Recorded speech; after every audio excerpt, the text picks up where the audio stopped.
اب یہ ہوا کہ منور صاحب سے مشورہ کیا کہ میں کیپٹی کی، اب دیکھیے ایک وہ زمانہ ہے کہ ملازمت مل نہیں رہی اور ہم پیچھے بھاگ رہے ہیں.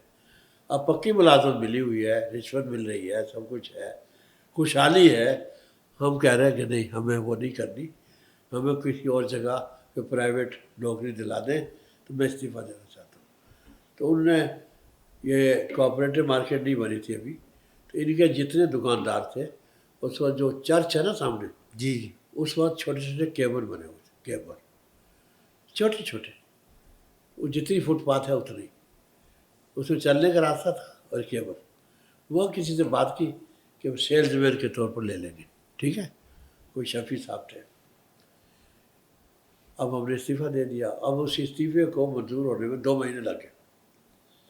ہم بڑے خوش منظوری کا کاغذ جیب میں دبائے آئے اور سیدھے وہاں گئے. اب وہ صاحب تو بالکل بدلے ہوئے ملے.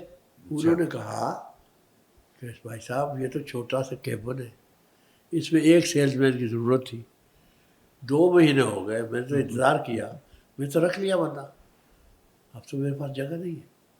وہاں سے مایوس لوٹے. جیب میں 1 روپیہ تھا.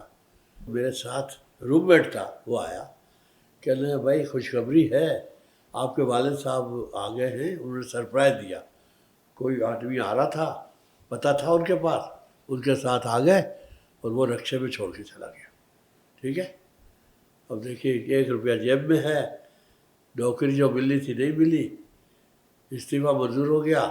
والد صاحب کو کہاں سے کھلائیں گے، کیا کریں گے؟